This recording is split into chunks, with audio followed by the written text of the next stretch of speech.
Detail చూస్తే విద్యారంగంతో పాటు ఏ రంగంలో కేంద్ర ప్రభుత్వం నుంచి తెలంగాణకు ఆర్థిక సహాయం అందడం లేదని మంత్రులు మల్లారెడ్డి, సవితా ఇంద్రారెడ్డి అన్నారు.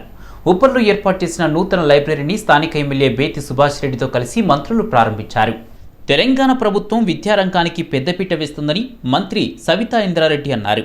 తెలంగాణకి ఎలాంటి సహకారాలు అందించని బీజేపీ పార్టీకి రానున్న రోజుల్లో తగిన బుద్ధి చెప్తామని మంత్రి మల్లారెడ్డి హెచ్చరించారు. మన ఊరు మనబడి కార్యక్రమంలో భాగంగా ప్రతి పాఠశాలకు ఒక లైబ్రరీ ఏర్పాటు చేయనున్నట్లు మంత్రి సవితా ఇంద్రారెడ్డి తెలిపారు. మేడ్చల్ జిల్లాలో 2 గ్రంథాలయాలు ఇనాగ్రేట్ చేసుకోవడం, షార్ట్ పీరియడ్లో కంప్లీట్ చేసి ప్రజలకు అందుబాటులోకి తీసుకొచ్చిన అధికారులను కూడా అభినందిస్తూ ఉన్నాను. ఎందుకంటే చాలా ఫాస్ట్గా కట్టినారు, వారికి అభినందనలు. అదేవిధంగా దాన్ని ఫాలోఅప్ చేసిన గౌరవ శాసనసభ్యులకి తొందరగా పూర్తి అటెండ్ చేసిన వారికి, చైర్మన్ గారికి కూడా అభినందనలు తెలియజేస్తూ ఉన్నాను. ఇక్కడే కాదు, మేడ్చల్ జిల్లాలో ఇంకొక 3 కూడా, కూకట్పల్లికి సంబంధించిన ఇంకొక 3 గ్రంథాలయాలు కూడా రెడీ అయ్యి ఉన్నాయి. వాటిని కూడా తొందరలో ప్రజలకు అందుబాటులోకి తీసుకురావాలనేది చైర్మన్ గారు శ్రీధర్ గారు చెప్తా ఉన్నారు. తొందరలో వాటిని కూడా ఈ 3 yearsలో దాదాపుగా 5-6 గ్రంథాలయాలు ఒక మేడ్చల్ నియోజకవర్గంలోనే తీసుకోవడం జరిగింది. వారిని అందరిని అభినందిస్తూ గౌరవ ముఖ్యమంత్రి గారికి ధన్యవాదాలు. ఎందుకంటే ప్రత్యేకంగా గ్రంథాలయాల గురించి మాతో మాట్లాడుతున్న సందర్భంలో ఎక్కడ అవకాశం ఉంటే అక్కడ పురాతనంగా పాడుబడిన గ్రంథాలయాలని మళ్ళీ కొత్తగా కట్టాలని, దాంట్లో అంతా కూడా కాంపిటేటివ్ ఎగ్జామ్స్కి ప్రిపేర్ అవుతున్న స్టూడెంట్స్కి వాళ్ళకు అందుబాటులో అన్ని బుక్స్ పెట్టాలనేది ముఖ్యమంత్రి గారి ఆలోచన. దాన్ని అందుబాటులోకి తీసుకురావడం జరిగింది.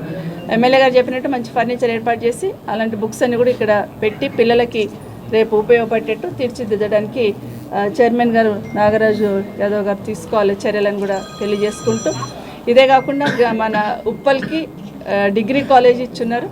బంజారాహిల్స్ రోడ్ నెంబర్ 13లో శ్రీ శ్రీ శ్రీ నల్లపోచమ్మ దేవాలయాన్ని మేయర్ గద్పాల్ విజయలక్ష్మి, ఎమ్మెల్యే దానం నాగేందర్ సందర్శించారు.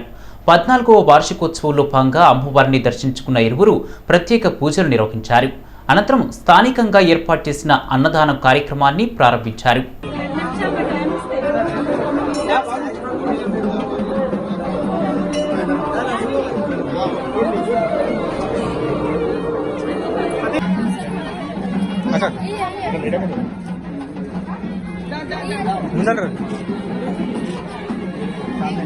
సికింద్రాబాద్ జంట నగరాల ప్రజలకు అతి తక్కువ ధరలకు అధునాతన వైద్యం అందించేందుకు గురుమణి జైన్ చారిటబుల్ కంటోన్మెంట్ ఆసుపత్రి అందుబాటులోకి రావడం సంతోషమని గవర్నర్ తమిళసై అన్నారు. వర్చువల్ ద్వారా కంటోన్మెంట్లోని 3వ వార్డులో ఉన్న గురుముని జైన్ చారిటబుల్ ఆసుపత్రిని ప్రారంభించారు. గురు గౌతమ్ ముని జైన్ చేసిన సేవలు ఎంతో గొప్పవని గవర్నర్ కొనియాడారు. ఆయనను స్ఫూర్తిగా తీసుకుని ఆసుపత్రి ద్వారా పేద ప్రజలకు వైద్య సేవలు అందిస్తున్నట్లు తెలిపారు. కరోనా సమయంలో కూడా ట్రస్ట్ ఆధ్వర్యంలో జరిగిన సేవలు అభినందనీయమని గవర్నర్ ప్రశంసించారు. తాను ఒక వైద్యురాలిగా గురుముని గౌతమ్ జైన్ చారిటబుల్ ట్రస్ట్ సభ్యులను, వారి సేవలను అభినందిస్తున్నట్లు తమిళిసై తెలిపారు.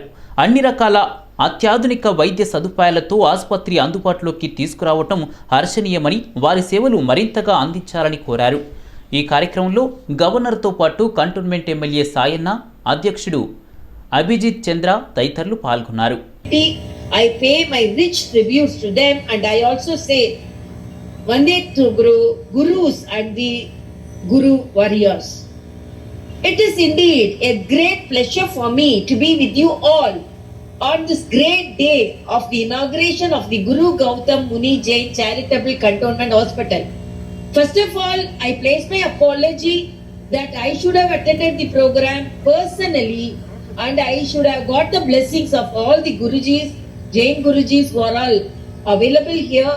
But because of my constitutional commitment and I was compelled to stay in Puducherry because we are inaugurating a people's project here. So I was compelled to be here.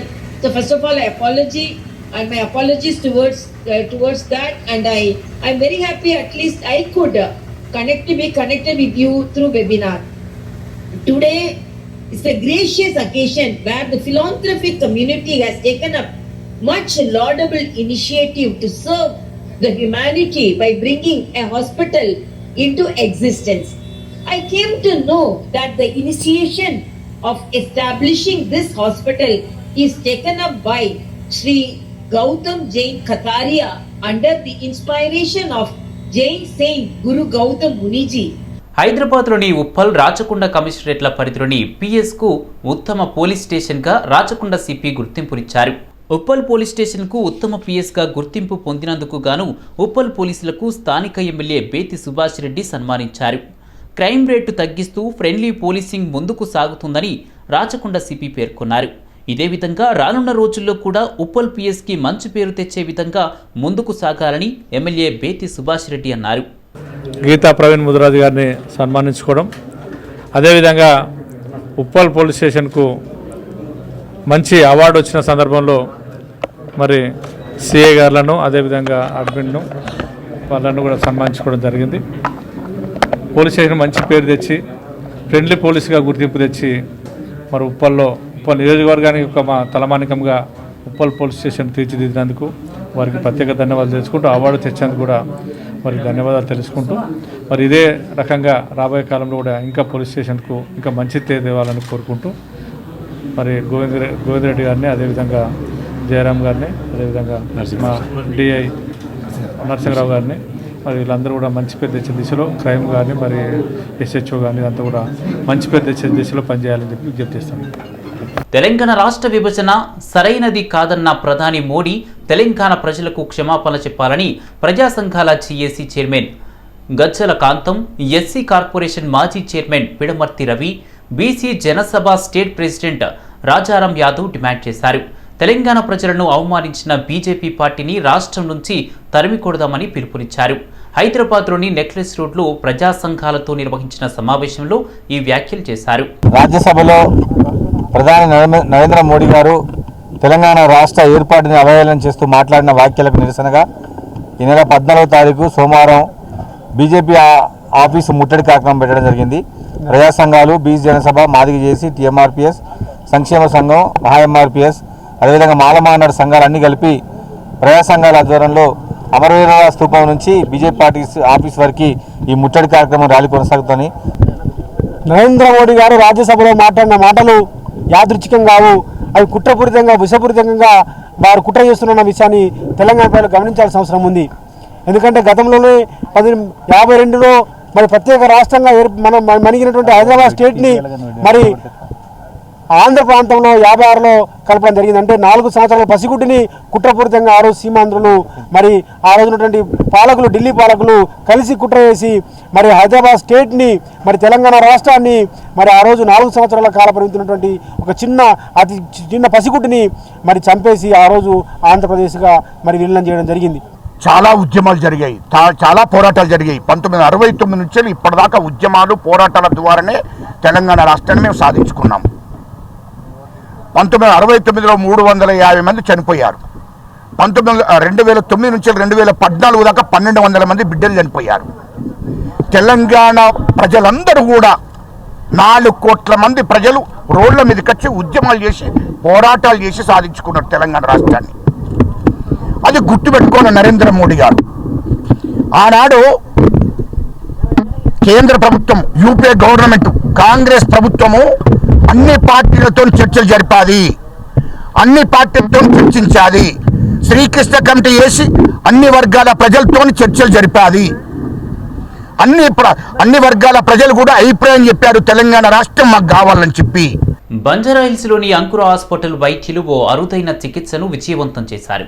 30 ఏండ్ల మహిళ అరుదైన గర్భంతో ఉందని గుర్తించిన వైద్యులు ఎలాంటి ప్రమాదం జరగకుండా పాపతో పాటు తల్లిని ప్రాణాలతో కాపాడారు.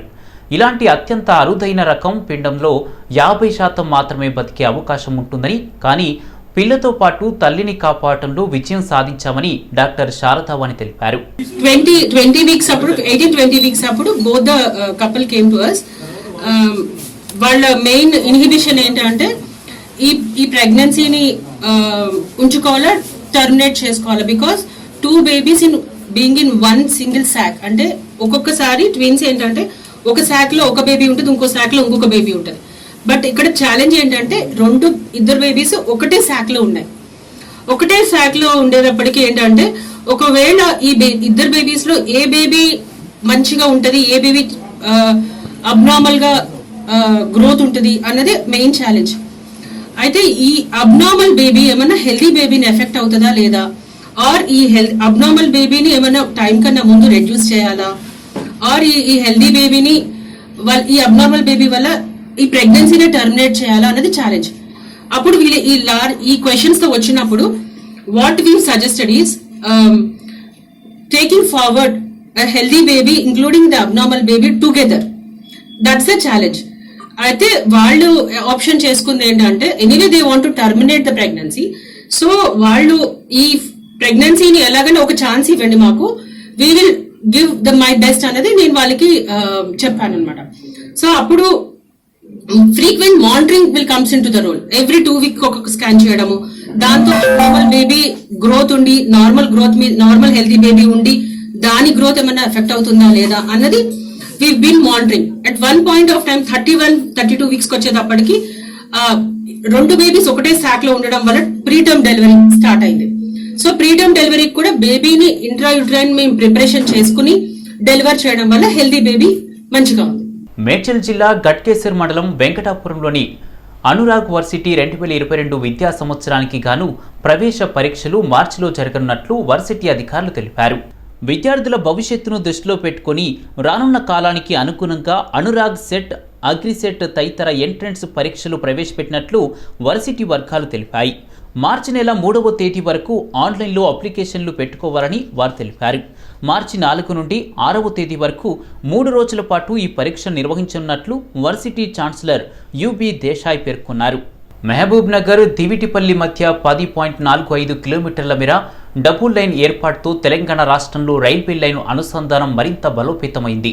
ఈ రైల్వే అనుసంధానం హైదరాబాద్తో పాటు కర్నూలు, అనంతపురం, కడప, బెంగళూరు, తిరుపతి మొదలగు దక్షిణ ప్రాంతాల్లోని ప్రధాన నగరాలతో ఉంది. నూతనంగా చేపట్టిన డబ్లింగ్ పనులతో దివిటిపల్లి, ఏనుగొండ, మహబూబ్ నగర్ స్టేషన్లలో ప్రయాణికులకు ఆధునిక సౌకర్యాలు కల్పించడంతో పాటు అడ్వాన్స్ సిగ్నలింగ్ పరికరాలను ఏర్పాటు చేశారు. ఎర్గోనామిక్ డిజైన్తో స్టేషన్ మాస్టర్స్ రూములను, సిగ్నలింగ్ రూములను సౌందర్యంగా తీర్చిదిద్దారు. మెటల్, టైటానియం తయారీలో మితాని దూసుకుపోతున్నట్లు డాక్టర్ ఎస్కే ఝా తెలిపారు. కేంద్ర రక్షణ రంగ సంస్థ అయిన మిశ్రా ధాతు నిగమ్ లిమిటెడ్ కంచన్బాగ్లో ప్రధాన కార్యాలయంలోని డాక్టర్ ఎస్కే ఝాతో మా ప్రతినిధి Srikanth face to face. Midhani Kanchanbagh पे है, यहाँ पे प्रेस मीट हुआ है. हमारे साथ CMD झा सर है. ये अपकमिंग जो प्रोजेक्ट्स है उनके तरफ से मिदानी से, उसके बारे में कुछ आपको जानकारी दी जाएगा. सर बोलिए सर, आपको जो अभी अपकमिंग प्रोजेक्ट्स है उसके बारे में आप जो इन्फॉर्मेशन देना सर बोलिए सर.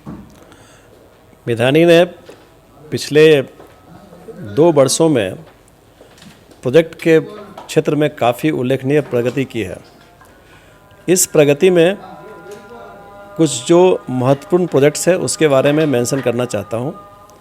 पहला प्रोजेक्ट ये है कि हम लोगों ने इंडिया में पहली बार एक्स्ट्रा वाइड प्लेट मिल का कमीशनिंग किया है, इंस्टॉलेशन एंड कमीशनिंग किया है. और इसमें एक खासियत है कि ये मिल आत्मनिर्भर भारत को बहुत ज़्यादा सेटिस्फाई करता है. इसका निर्माण 40 से 50% तक का भारत में ही हुआ है और ये मिल काफ़ी आधुनिक है और ये तो एशिया में पहला मिल है इस तरह का. और इस मिल से इस देश को बहुत सारी ऐसी उपलब्धि है, जैसे कि हम स्टेनलेस स्टील के एक्स्ट्रा विड्थ प्लेट के अंदर हमारा सेल्फ लाइंट होगा. हमारा टाइटेनियम के क्षेत्र में प्लेट और सीट बनाने की क्षमता आ जाएगी. उसके अलावा हम सुपर अलॉयज जो काफ़ी हाई टेम्परेचर और हाई परफॉर्मेंस एरिया में इसका उपयोग होता है, इसका भी हम उत्पादन यहाँ करेंगे. इसके अलावा आर्मर्ड स्टील जो हमारे बुलेट प्रूफ व्हीकल्स में, वाहनों में इसका उपयोग होता है, उसका भी निर्माण डिफरेंट तरह के प्रोडक्ट क्वालिटी के रूप में इस मिल में किया जाएगा. और आर्मर में सबसे बड़ी आज के क्षेत्र में चुनौती है कि लो थिकनेस का निर्माण, जो कि ये मिल इस क्षेत्र में एक तरह से अहम भूमिका निभाएगी. हम 4.5 mm थिक लो थिकनेस आर्मर स्टील की तरफ जा सकते हैं. तो ये सब की क्षमता इस मिल में है और मैं उम्मीद करता हूँ कि आने वाले समय में बहुत सारे जो हमारे देश में इंपोर्ट हो रहे हैं इस तरह के प्रोडक्ट का, इसका हम लोग कंट्रोल कर सकते हैं और इसके अलावा एक्सपोर्ट भी कर सकते हैं. सर आपका चंद्रयान में योगदान ज़्यादा था, इस पे अभी गगनयान में आपका मैदानी का क्या रोल रहेगा सर इसमें? गगनयान में जिस तरह से हमने चंद्रयान में काम किया है सर, आप इस साल का जो कंक्लूजन है माने कि ऑनगोइंग प्रोजेक्ट्स वो आप पूरा कंप्लीट कर चुके हैं, इस पे आपकी जानकारी जी। देखिए, जो प्रोजेक्ट मैंने जैसा कहा कि हम पिछले 3-4 साल से करीब 700-800 करोड़ का प्रोजेक्ट्स को हम लेके चल रहे थे, और इस साल मुझे उम्मीद है कि मैं करीब 700 करोड़ तक की प्रोजेक्ट को पूरा कर दूंगा। ऑलरेडी हमने 700 करोड़ का प्रोजेक्ट को पूरा कर दिया है, और बाकी जो बचे हुए हैं उसका भी हम 2-3 महीने के अंदर उसका भी हम कंप्लीशन करेंगे। इस प्रोजेक्ट को आने से हमारे कंपनी को बहुत सारे क्षेत्र में उत्पादन की क्षमता बढ़ेगी, क्वालिटी बढ़ेगा, और हमारा प्रेजेंस डोमेस्टिक और इंटरनेशनल मार्केट दोनों में काफ़ी अच्छा होने वाला है। और जो अभी इंडिया का एक स्लोगन है आत्मनिर्भर भारत, उसमें हम इसका योगदान काफ़ी अच्छा रहेगा। आत्मनिर्भर भारत के हिसाब से जो प्रोजेक्ट्स ऑनगोइंग प्रोजेक्ट चल रहे थे उस पर पूरी कंप्लीट करने पे CMD झा साहब ने पूरा इन्फॉर्मेशन दे दिया गया है, और चंद्रयान से लेके गगनयान तक पूरा कंट्रीब्यूशन मिदानी से हर चीज़ पे उनकी कंट्रीब्यूशन रहेगा बोल के उन्होंने बोला है। Cameraman Srikanth, city vision, Hyderabad. బోయినపల్లిలోని ఈజీ డ్రైవ్ ఫైనాన్షియల్ సర్వీసెస్ నూతన బ్రాంచ్ని ప్రారంభించారు. ఈ కార్యక్రమానికి SBI regional manager Pallam Raju chief గెస్ట్గా హాజరయ్యారు. ఈజీ డ్రైవ్ తెలంగాణ వ్యాప్తంగా ద్విచక్ర వాహనాలు రుణాల పంపిణీకి డెక్కన్ ఫైనాన్స్ లిమిటెడ్ భాగస్వామిగా ఉన్నట్లు తెలిపారు. వినియోగదారులకు అతి తక్కువ వడ్డీ రేట్లపై రుణాలు అందించేందుకు తమ సంస్థ కృషి చేస్తున్నట్లు తెలిపారు. నా పేరు పల్లం రాజు అండి. నేను state bank of India Kamareddy regional manager. ఈరోజు ఈజీ ఫైనాన్స్ స్టార్ట్ చేయడం జరిగింది. వాళ్ళు వీరు మా ఎగ్జిస్టింగ్ కస్టమర్స్. సో వీళ్ళని అభినందించడానికి, కంగ్రాచులేట్ చేయడానికి మేము అక్కడి నుంచి రావడం జరిగింది. వీళ్ళు ఈ బిజినెస్లో అభివృద్ధి చెందాలని చెప్పేసి కోరుకుంటున్నాను. ఇవాళ easy drive financial services LLP company మేము స్టార్ట్ చేయడం జరిగింది. ఏంటంటే డెక్కన్ ఫైనాన్స్ లిమిటెడ్ది ఫ్రాంచైజీ మేము తెలంగాణకి తీసుకున్నాము. ముఖ్య ఉద్దేశం ఈ కంపెనీది ఏంటంటే 2-వీలర్ ఫైనాన్స్ చేస్తాం. అంటే జనరల్గా అందరూ కొత్త 2-వీలర్స్కి ఫైనాన్స్ చేస్తారు. మేము కొత్త 2-వీలర్స్, యూజ్డ్ వెహికల్స్ అంటే వాడిన 2-వీలర్స్కి ఫైనాన్స్ చేస్తాం. అదేవిధంగా ఎలక్ట్రిక్ వెహికల్స్కి కూడా మొట్టమొదటిసారి మేము ఫైనాన్స్ చేయడానికి ముందుకు వస్తున్నాం. అదేవిధంగా high end cycles 40,000 plus 35,000 plus ఉన్న సైకిల్స్కి కూడా మేము డెక్కన్ ఫైనాన్స్ ద్వారా మా ఈజీ డ్రైవ్ సంస్థ ద్వారా మేము తెలంగాణ మొత్తం కూడా ఫైనాన్స్ చేయడానికి స్టార్ట్ చేసాం. ప్రస్తుతం మాకు 4 బ్రాంచ్లు ఉన్నాయి. ఇంకా నెక్స్ట్ 5 to 6 months లోపు దీన్ని ఇంకొక 10 బ్రాంచ్ల్లోకి ఎక్స్పాండ్ చేయాలన్నది మా plan. Bharatiya Mazdoor cell greater Hyderabad municipal employees union ఆధ్వర్యంలో సరూర్ నగర్లో ఉన్న GHMC కార్యాలయం ముందు కార్మికులు సమావేశాన్ని నిర్వహించారు. కార్మికుల జీతాలు పెంచాలని 5 సర్కిళ్లకు సంబంధించిన sanitisation, transport, entomology, veterinary, horticulture, outsourcing కార్మికుల సమావేశాన్ని నిర్వహించారు. సీఎం కేసీఆర్ కార్మికులకు ఇచ్చిన హామీలను నెరవేర్చాలని వారు డిమాండ్ చేశారు. హామీలను నెరవేర్చని పక్షంలో చార్మినార్ నుండి సెక్రటరియట్ వరకు పాదయాత్ర చేపడతామని అన్నారు. వెంటనే కార్మికులకు 24,000 జీతం ఇవ్వాలని, అవుట్ కాంట్రాక్ట్ కార్మికులను రెగ్యులరైజ్ చేయాలని, కార్మికులకు స్థలాలు కేటాయించి ఇల్లు నిర్మించాలని డిమాండ్ చేశారు. మనకు కావాల్సిన 24,000 రూపాయల జీతాల కోసం చార్మినార్ నుండి గవర్నమెంట్ ఆఫీస్ సెక్రటరీ దాకా 10,000 మంది పాదయాత్రకు పోతాం. అప్పుడు పోయినప్పుడు ఈ తెలంగాణ ప్రజలతో పాటు యావత్ భారతదేశానికి తెలుస్తుంది మన కష్టాలు. అప్పుడు ప్రభుత్వాన్ని నిలదీసి అడుగుతారు, అవును కదా మాకు వాళ్ళ జీతాలు పెంచుతాను, మరి వాళ్ళు ఎందుకు పెంచలేదు? మున్సిపాలిటీస్ పెంచి మున్సిపల్ కార్పొరేషన్ ఎందుకు మర్చిపోయాను? సభాయి వాళ్ళకి సలాం అంటావు, కమ్మడి మాటలు చెప్తావు, కమ్మడి మాటలతో కడుపు నిండితే మరి బియ్యం ఎందుకు? మనం అడుగుతున్నటువంటి జీతం న్యాయమైనది. అమ్మల్లారా, మీకు ఎక్కడ పోయినా కూడా వచ్చే నెల తారీఖు వస్తుంది, డేట్ వస్తుంది. ఖచ్చితంగా నడుచుకుంటూ పోయే పోరాటానికి మీరు ఒక్కొక్కరు రాణి రుద్రమ్మదేవిలా కదిలే రావాలి. భయపడద్దు, భయం అనేది మరణం. శ్రీశైలం జాతీయ రహదారిపై బీజేపీ కార్యకర్తలను పోలీసులు అడ్డుకున్నారు. మహేశ్వరం నియోజకవర్గం తుక్కుగూడ మున్సిపల్ చైర్మన్ మధుమోహన్ బీజేపీలో చేరి ఢిల్లీ నుంచి హైదరాబాద్కు వస్తున్న తరుణంలో స్వాగతం పలికేందుకు ఎయిర్పోర్టుకు బయలుదేరిన బీజేపీ కార్యకర్తలను పోలీసులు అడ్డుకున్నారు. ర్యాలీకి అనుమతి లేదంటూ అడ్డుకోవడంతో పోలీసులకు బీజేపీ కార్యకర్తలకు మధ్య స్వల్ప వాగ్వాదం చోటు చేసుకుంది. టీఆర్ఎస్ నాయకుల ర్యాలీలు, సభలకు అనుమతులు ఉన్నప్పుడు బీజేపీకి మాత్రం ఎందుకు అనుమతులు ఇవ్వడం లేదని ఆందోళన చేపట్టారు. దీంతో శ్రీశైలం జాతీయ రహదారిపై భారీగా ట్రాఫిక్కు అంతరాయం ఏర్పడింది. మా ర్యాలీ జరగకుండా శాంతియుతంగా ర్యాలీ తీస్తుంటే ర్యాలీని అడ్డుకునే ప్రయత్నం చేసి మా బండ్లను ముందుకు సాగనీయడం లేదు.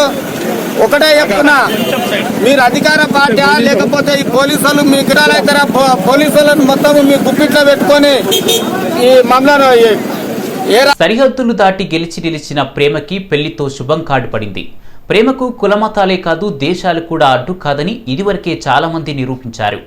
తాజాగా ఆంధ్ర అమ్మాయితో అమెరికా అబ్బాయి ప్రేమ వివాహం ఘనంగా జరిగింది. పశ్చిమ గోదావరి జిల్లా తాడేపల్లిగూడెం మండలం కిష్టాయపాలెంకు చెందిన శ్రావణితో అమెరికా కొలరాడో రాష్ట్రానికి చెందిన హితా స్టిటల్ వివాహం ఘనంగా జరిగింది. హిందూ సాంప్రదాయ పద్ధతితో వివాహ వేడుక జరిగినట్లు తెలిపారు. యోగా శిక్షణలో ఏర్పడిన ప్రేమ పలకరింపు పశ్చిమ గోదావరిలో పెళ్లితో శుభం పడింది. దేశీయ స్టాక్ మార్కెట్లు ప్రారంభంతోనే నష్టాల్లో ఆరంభమై భారీ నష్టాలతో ముగిశాయి. నేటి స్టాక్ మార్కెట్లలో 3% వరకు టెక్ మహీంద్రా షేర్లు నష్టపోయాయి. స్టాక్ మార్కెట్లు నేడు నష్టాలతో ముగింపు ఇచ్చాయి. 773 పాయింట్లు నష్టపోయి 58,152 వద్ద భారీ నష్టంతో సెన్సెక్స్ ముగిసింది. అదేవిధంగా 231 పాయింట్లు కోల్పోయి 17,374 వద్ద నిఫ్టీ స్థిరపడింది. మొత్తానికి ఈరోజు స్టాక్ మార్కెట్లు నష్టాలతో ముగిశాయి.